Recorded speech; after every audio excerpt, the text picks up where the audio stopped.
कामाचं बोलणं पुष्कळ झालं. आधी माझा टोल दे. उठ उठ उठ, टोल दे बघू. त्याशिवाय मी कसा येईन इथे?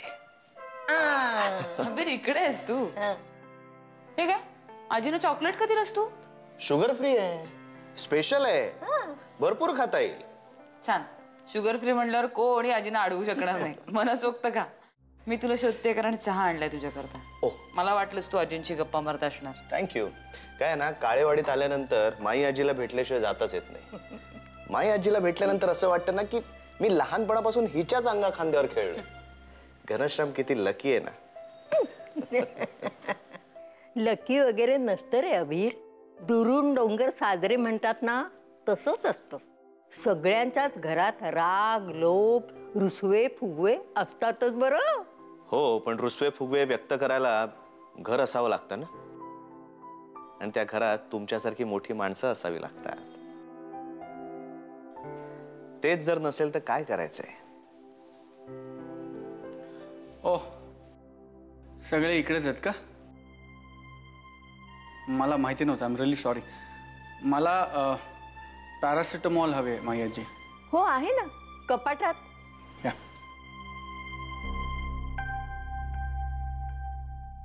का तुला काही झालंय का रे? नाही, जरा डोकं दुखतंय. इथेच आहे बॉक्स वरती, कपाटात नाहीये. काय रे, काय झालं? डोकं दुखतं तू सांगितलं नाहीस मला. बाळा, तुझ्या डोकेदुखीचं कारण शोधून काढ. हो नाही, औषधानं तात्पुरतं दुखणं थांबेल, पण मुळापासून थांबणार नाही रे बाळा. ए घनश्याम, तू रेग्युलर एक्सरसाइज कर ना, फिट राहशील. म्हणजे गोळ्या बिळ्यांची काही गरजच नाही पडणार. राधा, चहा फर्स्ट क्लास झालाय. मग आहेच माझी सून गुणाची. सगळं उत्तम करते. हो राधा, मला थोडा उशीरच झाला. कशाला रे? नाही, तू 71 मुलं रिजेक्ट केली होतीस ना. 72वा मुलगा मला व्हायला आवडलं असतं. हो, पण तू नाहीयेस 72वा. तेच तर ना, नाहीतर घनश्यामचा नंबरच लागला नसता. I am sure. ए घनश्याम, तुझं लक चांगलं आहे म्हणून ना. बघा, तू अजूनही विड्रॉ हो. मला 73वा मुलगा व्हायलाही आवडेल. तू काहीही बोलतोस का रे अबिल? हा, किमान तू माझ्या आजी सासू समोर उभा आहेस याची तरी लाज बाळग थोडीशी. कोण? माई आजी? अरे, she is a sweetheart. Abir, you are impossible. आजी, तुम्ही याच्याकडे लक्ष नका देऊ. हा वाटेल ते बडबडतोय. हा राधा, पण खरंच तू विचार करू शकतेस. मी आले.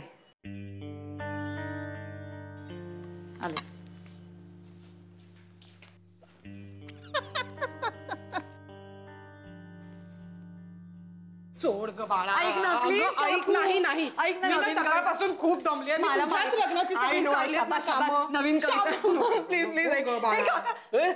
कुठे उडते पोपटाची जोडी? काहीतरी काय हो काका. ऐक ना, ऐक ना, नवीन कविता. ऐका, हिला ना नवीन कविता सुचलीये. तू ना घेऊन जा आणि बाहेर ऐकव, कळलं ना? मी खूप दमले. मला तर आराम करायचा. शांत बसून राहू दे मला. जा. ओके, नवीन कविता ऐक. तुझ्या डोळ्यात एक ढग दाटलाय. एक मिनिट. तुझ्या डोळ्यात एक ढग दाटलाय. वारा उन्हाळ उडवतोय तुझे केस अस्ताव्यस्त. सुचलोय. छान छान छान. खूप छान छान छान. तुम्ही असं कौतुक करता म्हणून शेफारते. अबीरने केलीये. अबीरने केलीये. तरीच म्हणलं काही यमक नाही, काय नाही. एक मिनिट थांबव जरा. काय अबीरने केली? अबीरने केलीये. मग मला सांगायचंच ना आधी. मी पूर्ण ऐकली असती. ऐकतच नव्हतीस तू माझं. काय सांग ना आता. ऐकव ना. काय छान लिहितो हा मुलगा. अगं खूप छान लिहितो. तुला कधी ऐकवली का त्याने? आता. तू बाहेर थांबले. तू घरात आहे आता. ये आला. मी 2 मिनिटात येते. थांबा ना. काय माहितीये का, त्याला ना केव्हापासून ना माझ्या हातचं ना महाराष्ट्रीयन फूड खायचं होतं. सगळा सागरा संगीत स्वयंपाक करते आणि वाढते त्याला. अगं पण तू दमली होतीस ना, विश्रांती घे तू. दमते कशाने? 2 मिनिटात येते. 2 मिनिटात. हे बघ काय माझं घड्याळ सापडत नाही. बघ जरा जाग्यावर तर काय वाटेल ते बोलता हो तुम्ही. कधी घड्याळ लावता का? 2 सेकंदात फक्त अबीरला भेटते आणि येते. मला 500 रुपये दे, मी नाही का तुला दिले होते ते. काल दिले ना मी. काल 500 रुपये दिले आणि उलट सगळी बिलं भरायची होती म्हणून माझं ATM-चं कार्ड पण दिलं होतं. बरं आठवलं ते हवंय मला परत बिलं भरून झाले असतील तर. हा बस देतो मी तुला. नाही आता नको, काढून ठेवा. मी पटकन अबीरला भेटून येते. हा पटकन हे काय काय काय हो? अगं माझं डोकं दुखतंय ग जाम. आता तर बोलत होतात ना बरे. तुमचं हे फार हल्ली झालंय. खूप डोकं दुखतंय का? माऊली त्याला सांगू तो पटकन काहीतरी बरं वाटायला लागलंय जरा. वाटलं ना बरं. मग कशाला. मी 2 मिनिटात भेटून आल्या. त्याला फार गोड मुलगा आहे. कसं गोड बीड काय गोड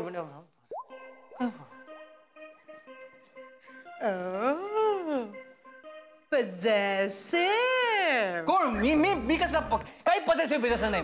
काय उगाच एका माणसाच्या कानातून नाकातून डोळ्यातून धूर येतोय का? हा बरोबर मला माहितीये. बायकोचं कोणी जरा कौतुक केलं ना की तुमच्या मस्तकाची शीर उडायला लागते. तरी बरं ना हो. तुम्हाला एक महत्वाची गोष्ट माहित नाहीये. तो त्या दिवशी मला काय म्हणाला होता माहितीये का? काय ऐकायचं नाही मला त्याचं. नकाच ऐकू. तुम्हाला खूप वाईट वाटेल. मी तुम्हाला असं वाटेल की अरे हा आपल्या बायकोला असं कसं बोलतो. मी नाहीच सांगणार तुम्हाला. नाही सांगणार. काय म्हणला ना कशाला राहू द्या. नाही तरी पण काय तर काय म्हणाला माहितीये मला? सुप्रिया मला माहित नाही तुला कोणी सांगितलं की नाही ते पण तुझी खडी फार गॉर्जियस आहे.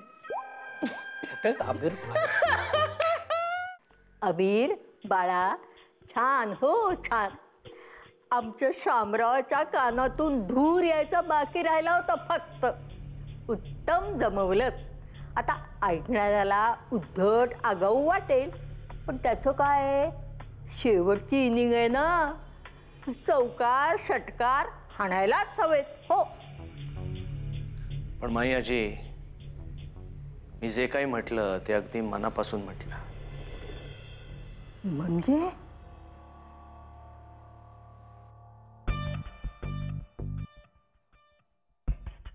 तुझ्या सांगण्यावरनं मी या नाटकात सहभागी झालो. महेशच्या घरी गेलो. राधाला बघितलं.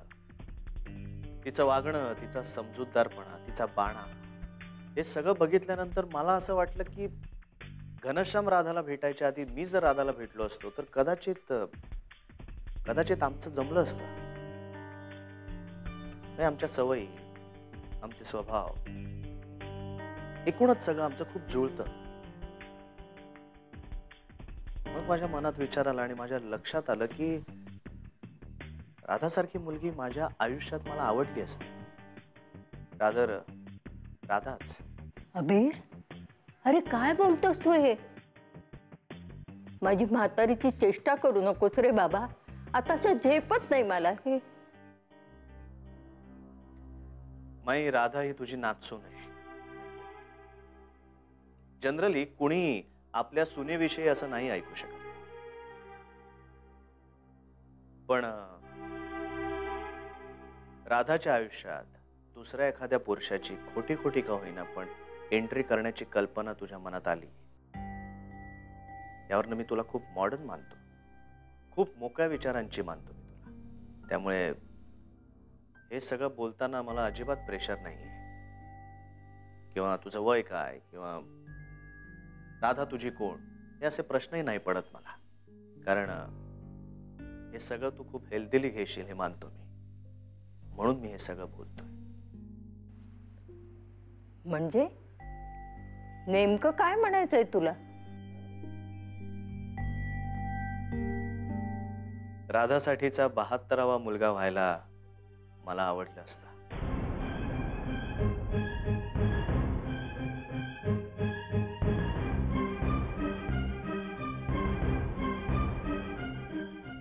मी राधाच्या प्रेमात पडलोय.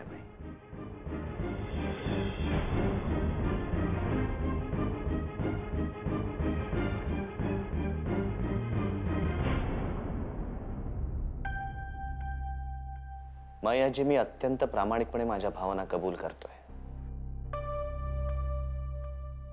मला माहिती आहे तुला धक्का बसला असेल पण तुम्ही सगळे जे लग्न टिकवण्याचा प्रयत्न करता आहात ते मुळातच खूप तकलादू आहे. घनश्याम खूप छान माणूस आहे पण घनश्याम आणि राधा हे एकमेकांना सूट नाहीये. हे दोघही अत्यंत भिन्न प्रवृत्तीचे. जे लग्न तुटण्यासाठीच निर्माण झालेलं आहे ते टिकवण्याचा आपण इतका अट्टहास का करायचा? मग त्यापेक्षा माझं राधासाठीचं वाटणं हे जास्त जेन्युइन नाहीये का? तूच सांग. लहान आहेस तू अजून बाळा, यापेक्षा जास्त सांगू शकत नाही मी तुला. नाही,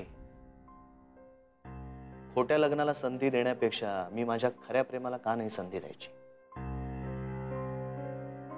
हे सगळं मी आडून आडूनही करू शकलो असतो, पण माझा तो स्वभाव नाही. त्यामुळे एकच सांगतो, माई, आता यापुढे जे घडेल ते माझ्यासाठी नाटक नसेल.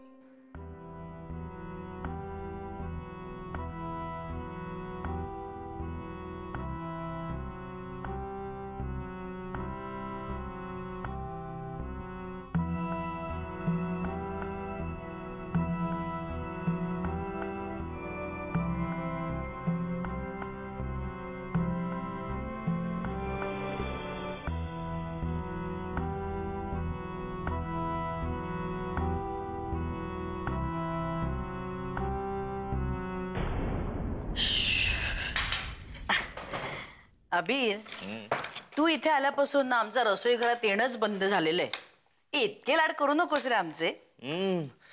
यु नो प्राची, तुझ्यामुळे, राधा तुझ्यामुळे आणि महेशमुळे मला जे मिळालंय ना त्याच्या पुढे काहीच नाहीये. माहितीये मला, तुला जे कुटुंब हवं होतं, जो एक परिवार हवा होता, ते तुला इथे आमच्याकडे सगळं मिळालं. नाही नाही नाही नाही नाही, फक्त कुटुंब नाही. म्हणजे कुटुंब तर मिळालंच, पण त्याच्या पलीकडे काहीतरी मिळालंय मला. काय? कळेल कळेल, म्हणजे तुला पण सांगेनच मी, पण आत्ता नाही. यु नो, आज ना मला असं छान वाटतंय, मस्त वाटतंय. आज मी माझ्या मनातलं असं बोलून टाकल्यामुळे ना असं मला मोकळं मोकळं वाटतंय. Feeling relieved. कुणाशी बोललायस? काय बोललायस सांग ना मला.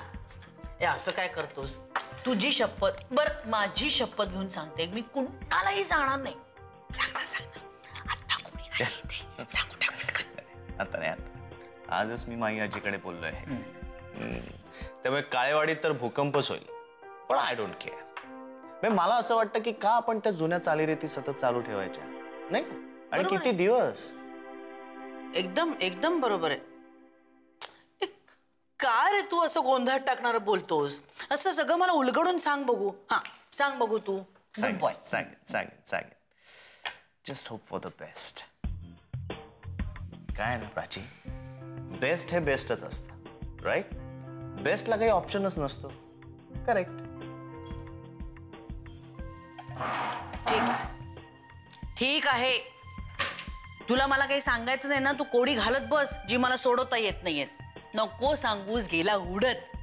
मी मायाजीनाच फोन करून विचार, समजलं ना? काय भाव खातोय? नकोय मला.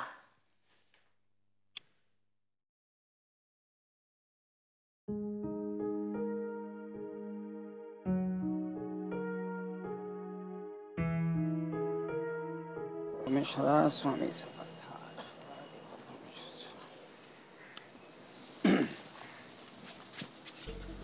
अरे देवा, मांजर आडवं गेलं सकाळी सकाळी. आता कसली कामं होत आहेत? माऊली, नमस्कार. नमस्कार नमस्कार. हात कुठे चाललात? हा, आज परत आलात माऊली? नाही नाही, परत नाही, काल आलो होतो, आज पण आलो. हो तेच म्हणलं, काल आला होतात, आज फिरून परत आलात.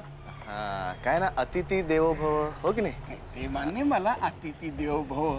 पण तुम्ही असे आगांतुकासारखे आलात की मग तुमचं पाहुणचार करताना आमची फार तारांबळ उडते माऊली. नाही, पण तुम्ही पाहुणचार करूच नका. अहो, मलाच तुमचे आभार मानायला हवेत. ते का? कसं आहे ना, तुमच्या या खेळामुळे मला राधासारखी मैत्रीण मिळाली. तुमच्या घरातील इतर माणसांसारखी माणसं भेटली. कुहू, सुप्रिया. काय काम काय होतं तुमचं? काय नाही, माईंची जरा महत्वाचं बोलायचं. अरे बापरे, थांबा थांबा थांबा. काल तुम्ही त्यांना भेटून गेलात की नाही? त्यांची तब्येत बिघडली, आजारी पडल्या त्या. आता मला जाऊन पाहावं लागेल, त्या जाग्या आहेत का झोपल्यात ते. बरं, काही हरकत नाही, तुम्ही पाहून या, मी इथेच थांबतो. हा, इथे बसा, मी निरोप देऊन येतो.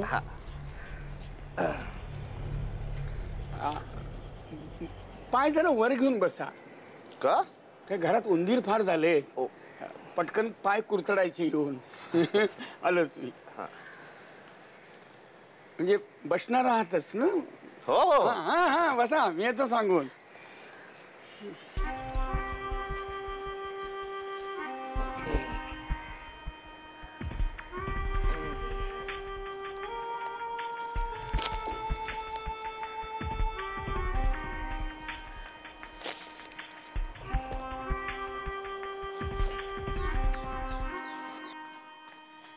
माऊली, तो आलाय. कोण? तो परत आलाय. अरे कोण? अबीर? हो. आता काय हवंय त्याला? काही बोलले नाहीत, पण तुम्हाला भेटायचं म्हणतायत. ते काहीतरी महत्वाचं बोलायचं म्हणतायत. अरे देवा, आता उद्दामपणाची हद्द झाली. खरं सांगतो माऊली, अगदी माऊलींची शपथ घेऊन सांगतो, त्यांची लक्षणं मला काही ठीक दिसत नाहीयेत. हा काय सावळा गोंधळ घातला रे आपण.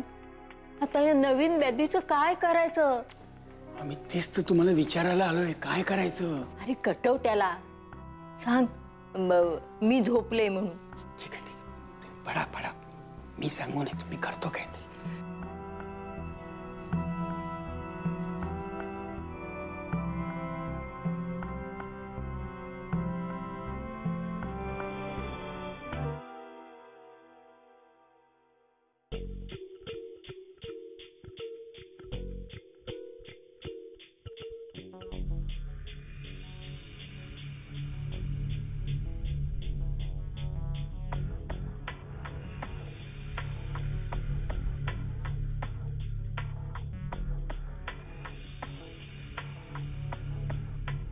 मायाची, आता तू किती देवाचा धावा कर, पण ही ब्यात काही इतक्या सहज कटणार नाही. उलट ही गाठ आता पक्की होणार आहे. बघ ना, राधाचा आणि घनश्यामचा लवकरच डिवोर्स होईल. त्यांचं नातं ना खूप फॉर्मल आहे, दिखावा आहे, जगाला दाखवण्याचं नातं आहे त्यांचं. माझ्यासारखं खरं थोडीच आहे. अरे मुला, माझ्या वयाचा विचार कर. तू काय बोलतोयस? कुणासमोर बोलतोयस? मायाजी, उलट या घरात सुज्ञ तूच आहेस, मोस्ट रिसेप्टिव्ह. म्हणून एक महत्वाची जबाबदारी मला तुझ्यावर सोपवायची. परवा ना राधाने मस्त कानातलं घातलं होतं, त्यालाच मॅच होईल अशी मी अंगठी आणली. खूप दुकानं शोधली आणि ही अंगठी आणली मी तिच्यासाठी. माझ्याकडनं तू तिला हे गिफ्ट देशील? काय वेट बिल लागले की काय तुला? की भूतबाधा झालीये? असल्या अगोचरपणाला मी कधी पाठिंबा देणार नाही. नाही म्हणजे नाही, समजलं? Let it be. काय ना, प्रेमात वेडा झालेल्या माणसाला तुमचं शहाणपणाचं जग नाही थांबवू शकणार, नाही रोखू शकणार. ज्या माणसाला या जगाचे नियमच मान्य नाहीत, त्याला तुम्ही किती काळ त्या चौकटीत बसवायचा प्रयत्न करणार आहात. आणि मला खात्री आहे, राधा सुद्धा आज न उद्या ती सगळी बंधनं झुगारून देईल आणि माझी होईल कायमची. अबीर, तुझ्या वागण्यात काहीही धर्मंद राहिलेला नाही, समजलास? तू देणार नशील तर मी देईन, त्यात काय एवढं.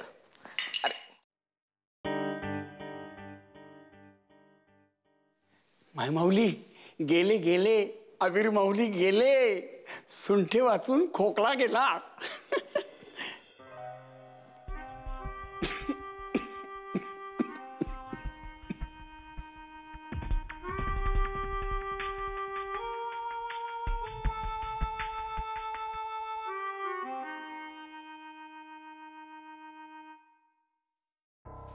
अरे अबीर, काय रे, तू कसं काय आलास इकडे? ड्राईव्ह करत. So funny. नाही खरंच, मी असं घरातून निघालो, गाडी काढली, नथिंग वॉज प्लॅन्ड. गाडी स्टार्ट केली, असं गाडी चालवत चालवत चालवत चालवत चाललो होतो. मस्त रेडिओवर गाणी लागली होती, रोमॅन्टिक अशी, हम दिल दे चुके सनम, तेरे हो गए हम, वगैरे वगैरे. आणि ना अचानक मी गाडी थांबवली, आजूबाजूला बघितलं, म्हटलं हा ओळखीचा एरिया वाटतोय. आणि मग माझ्या लक्षात आलं, अरे मी तर तेरे घरच्या समोर उभा आहे. अबीर अशक्य आहेस तू. अरे तू तू किती फ्लर्ट करतोयस. नाही पण खरंच आज मी फ्लर्ट नाही करत आहे. आज हे असंच झालं. अबीर ऐक ना मला तुला सिरियसली काहीतरी सांगायचंय.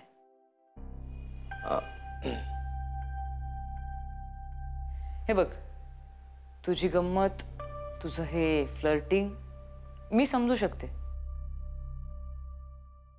पण माझं लग्न झालंय अबीर.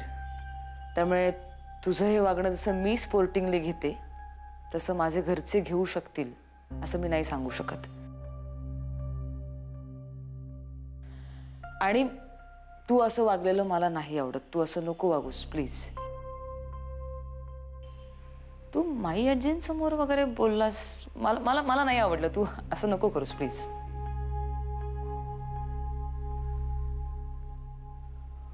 घनश्याम काही म्हणाला का?